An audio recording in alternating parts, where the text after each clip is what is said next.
O tema de hoje é como a investigação do diabetes no hospital é cobrada na prova do TIM. Então vamos lá. Seguinte, a gente da endocrinologia, a gente está acostumado, né, ao atendimento ambulatorial, né, que é mais comum no dia a dia do endocrinologista, trabalhar atendendo pacientes no ambulatório. No entanto, a gente tem também as circunstâncias hospitalares, é sobre isso que a gente vai falar hoje, né? É sobre a hiperglicemia num paciente que está internado. Para a gente começar a falar sobre esse assunto, eu vou te apresentar um caso clínico. Então, a gente tem uma paciente de 56 anos, do sexo feminino, foi internada realizar uma colecistectomia devido a cálculos biliares. Ela teve esse diagnóstico, né, então, dos cálculos biliares após repetidas crises de cólica abdominal. Então, foi programada a colecistectomia para ela internou. E aí, de comorbidade, ela é hipertensa e faz uso de enalapril 20 mg por dia. No exame físico, o peso é de 80, com a estatura de 1,62, então ela tem um IMC de 30,5, né? Tem uma obesidade grau 1. Os exames dela, função renal, função hepática, são exames normais.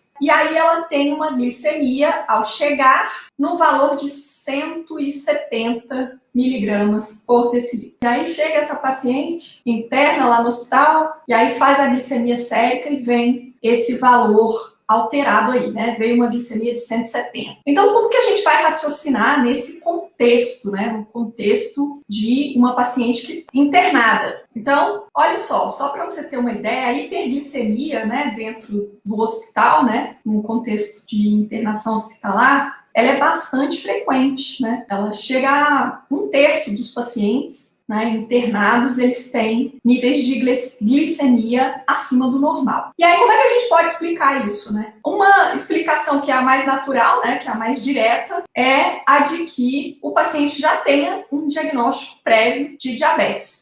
Então, o paciente sabidamente diabético que interna, né, para fazer um tratamento de uma circunstância qualquer. Mas, além disso, a gente tem duas outras possibilidades. A gente tem também aquele paciente que desconhecia o diagnóstico de diabetes e que aí a gente vai detectar, a gente vai encontrar um diabetes na internação. E a gente tem também a chamada hiperglicemia do estresse. Um indivíduo que não é diabético, ele pode ter, na vigência de uma situação de estresse, ele pode ter as suas glicemias acima do normal temporariamente. Vários fatores relacionados à internação vão contribuir, né? Então, por exemplo, a desidratação, a liberação de hormônios contrarreguladores, o próprio estresse oxidativo relacionado àquela internação, produção de citocinas inflamatórias, uso de medicamentos, né, que têm ação hiperglicemiante, como os glicocorticoides, por exemplo, além também da administração, né, de soluções contendo glicose, né, soro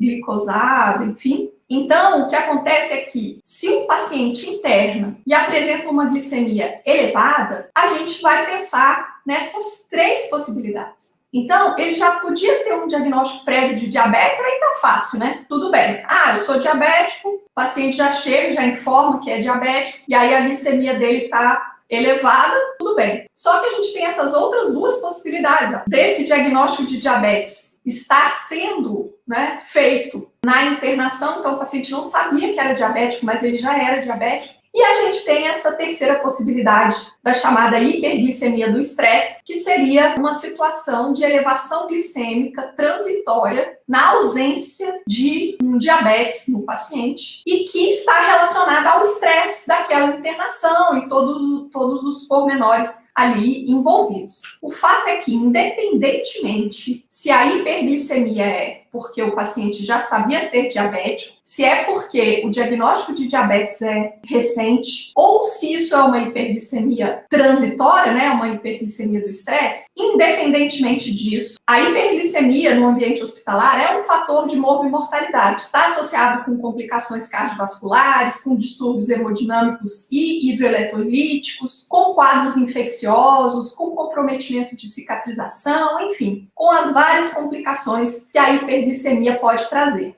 Então, a gente vai precisar abordar isso, né, com eficiência para a gente eliminar esses riscos, complicações para o paciente. Ao passo que, ao mesmo tempo em que a hiperglicemia está associada com maior morbimortalidade, a hipoglicemia também. Então, isso é muito importante. Então, a gente não quer que o paciente internado no hospital tenha a glicemia elevada, deixando-o sob risco, né, de complicações, mas a gente também não quer controlar demais essa glicemia, expondo o paciente ao risco de uma hipoglicemia, porque a hipoglicemia também é fator morbimortalidade. Então, qual que é o grande desafio aqui? O grande desafio é a gente manter a glicemia dentro de uma faixa segura. E aí eu vou te falar uma coisa super importante, super importante. Os nossos pontos de corte aqui de glicemia, o que a gente vai chamar de uma glicemia dentro de uma faixa segura no paciente hospitalizado é diferente das metas glicêmicas que a gente tem acompanhamento ambulatorial dos pacientes. Então, isso é muito importante. O que eu vou usar de parâmetro no contexto de um paciente que está internado? Eu vou considerar como glicemia elevada uma glicemia superior a 140. Então, esquece lá os valores de referência para diagnóstico de diabetes, né, no paciente ambulatorial. Aqui, a gente vai pensar diferente. Aqui, a gente vai considerar hiperglicemia se o paciente hospitalizado tiver a glicemia superior a 140. Ah, mas esse paciente não era diabético antes, não sei o quê, tá com a glicemia de 120 em jejum, não sei o quê. Não importa. Está hospitalizado, eu vou usar o ponto de corte 140. Por quê? Porque dentro de um contexto de internação, a gente tem vários fatores que interferem na glicemia para mais. Então, até 140, eu vou considerar que está tudo bem.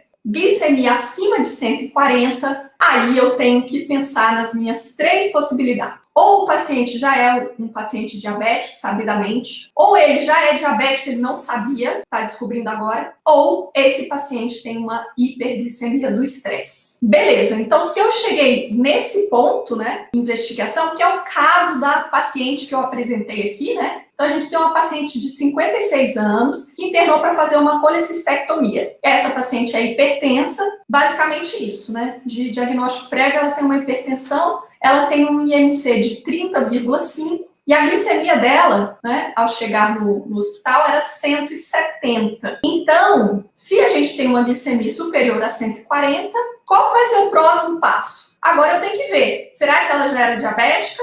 Não tem história prévia de diabetes. Será que é um diagnóstico, então, de diabetes agora na internação ou é hiperglicemia de estresse? Para eu diferenciar entre essas duas, vou pedir a hemoglobina glicada. Se a paciente, a primeira coisa que eu faço é pedir a glicemia ao chegar no hospital. E aí, se essa glicemia vem superior a 140, vou pensar nas minhas 3 possibilidades. Eu vou considerar essa glicemia alterada, né? Então, mais uma vez, a paciente chegou no hospital e estava com a glicose de 130.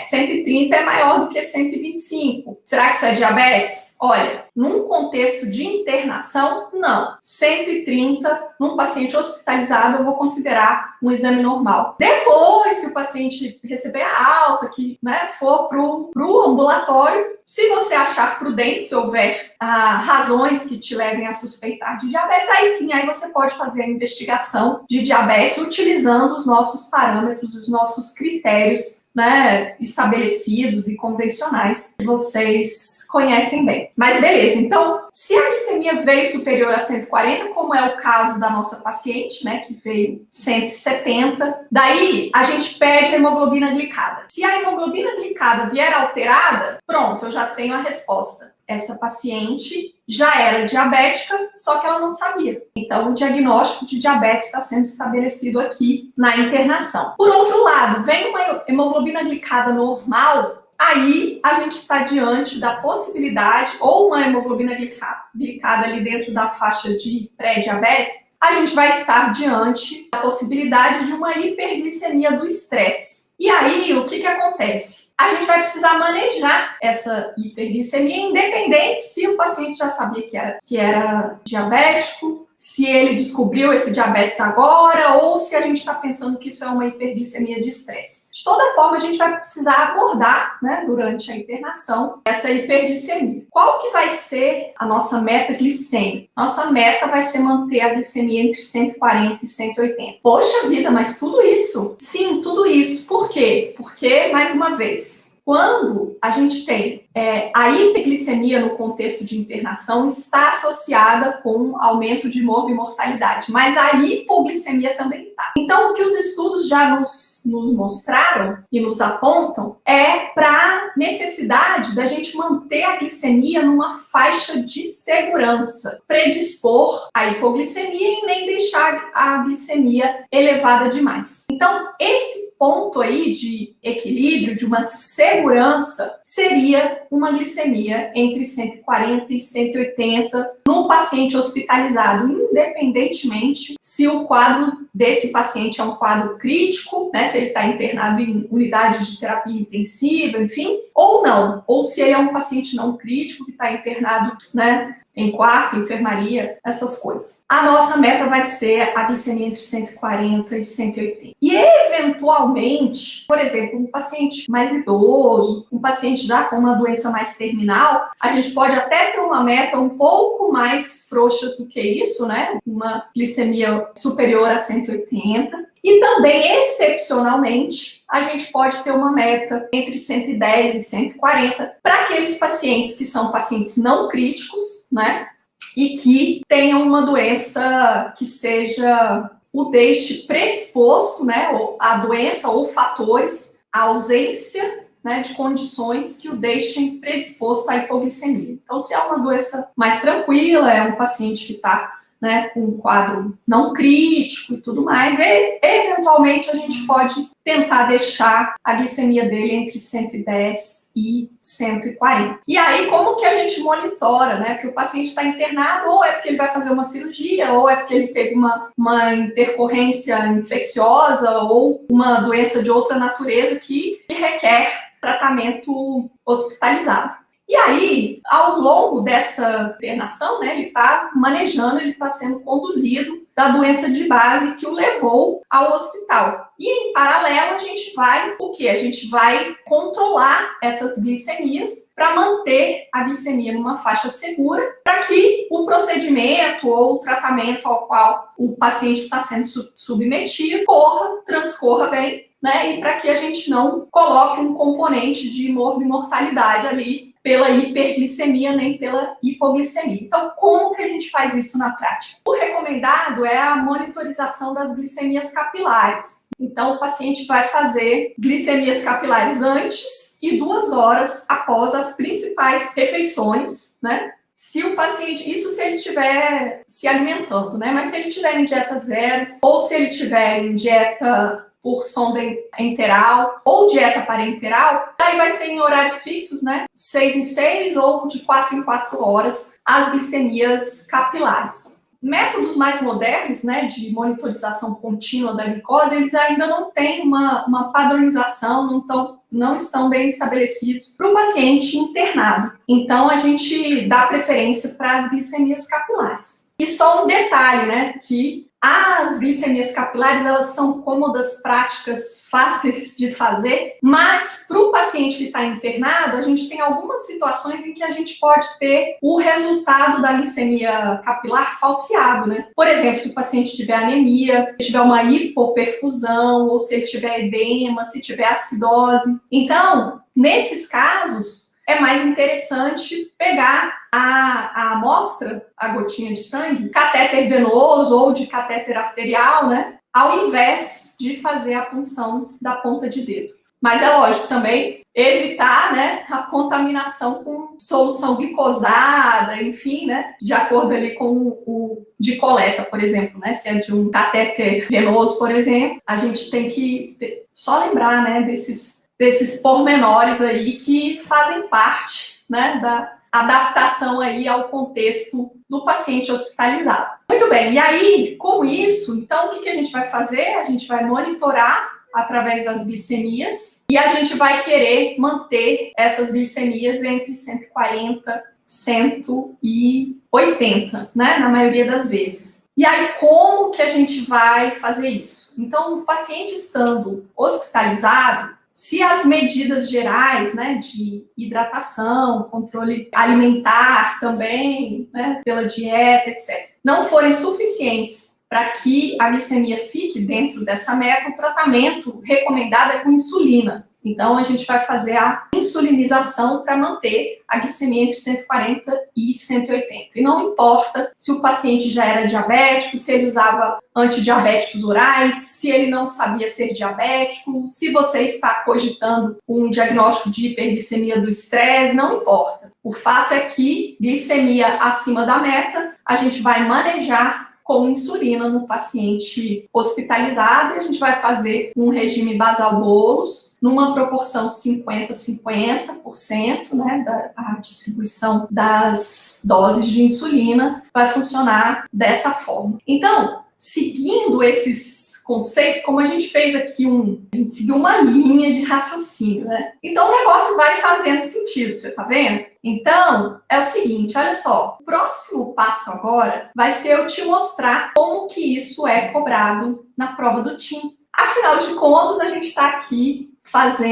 trilhando um caminho, nós estamos a caminho do título de especialista. E aí caiu na prova do TIM de 2019. Vamos lá. Olha só. Com relação ao manejo da hiperglicemia intra-hospitalar, segundo a diretriz da Sociedade Brasileira de Diabetes, assinale a opção correta. E aí a primeira afirmativa diz assim: recomenda-se a realização de pelo menos um teste de glicemia admissional, sendo hiperglicemia intra-hospitalar definida por valores de glicemia maiores que 99. Então, essa primeira, ela já está falsa, né? Porque, muito embora a primeira parte esteja correta, né? De que existe, sim, a recomendação de se realizar pelo menos um teste de glicemia admissional, né? Em todo paciente que é internado. Só que a segunda parte, que fala no ponto de corte, é que está errada, né? Porque, para a gente definir hiperglicemia intra-hospitalar, seria um valor superior a 140. A letra B diz assim: em pacientes com dieta oral, recomenda-se que sejam realizadas glicemias capilares pré e pós-prandiais todas as refeições. Bom, então, existe uma recomendação de se, no manejo, né, da hiperglicemia intra-hospitalar, então, para aquele paciente que tem hiperglicemia intra-hospitalar, se faça a glicemia capilar, só que ela deve ser feita antes e após, e 2 horas após as refeições principais, né? Aí ele continua falando que nos pacientes em jejum, sob dieta enteral ou parenteral, a cada 4 ou 6 horas. Então, essa segunda parte estaria correta, mas a primeira parte é que está falsa. A alternativa C fala assim: anemia, acidose, hipoperfusão e edema podem interferir nos valores de glicemia capilar. Sim, isso é verdade, né? É algo que a gente deve lembrar, que um paciente hospitalizado, ele pode ter, né, alguma dessas condições, e isso pode falsear os resultados da glicemia capilar. Nesses casos, pode-se usar amostras de catéteres venosos ou arteriais, evitando-se contaminação com soluções ricas em glicose. Olha, essa tá certinha, né? É essa mesma estratégia que a gente deve usar se o paciente tiver alguma dessas condições, de anemia, acidose, hipoperfusão ou edema, a gente deve utilizar amostra de catéter, né? Só tem que tomar cuidado, porque não pode ser de um catéter onde esteja sendo infundida solução glicosada, né? Então, essa é correta. Mas ainda tem mais uma alternativa aqui, vamos ver o que ela diz. Ela diz assim: recomenda-se como meta terapêutica valores de glicemia entre 110 e 140 em pacientes críticos. Opa! Nossa Senhora. Paciente crítico é entre 140 e 80 e 180. E paciente não crítico também, né? A nossa meta é geral, entre 140 e 180. Num paciente não crítico, que tenha baixo risco de hipoglicemia, enfim, né? Com uma situação bem excepcionalmente, a gente pode usar a meta 110 a 140. Então, a letra D também é uma alternativa falsa. Viu só? que aparece na prova do TIM, quando o raciocínio faz sentido, aí fica mais fácil, né? Até a forma de você ler a questão da prova, quando você tem um raciocínio já construído, né, sobre aquele tema, até a forma de ler é uma forma mais madura. Você interpretar as alternativas da questão, tudo fica mais fácil, né?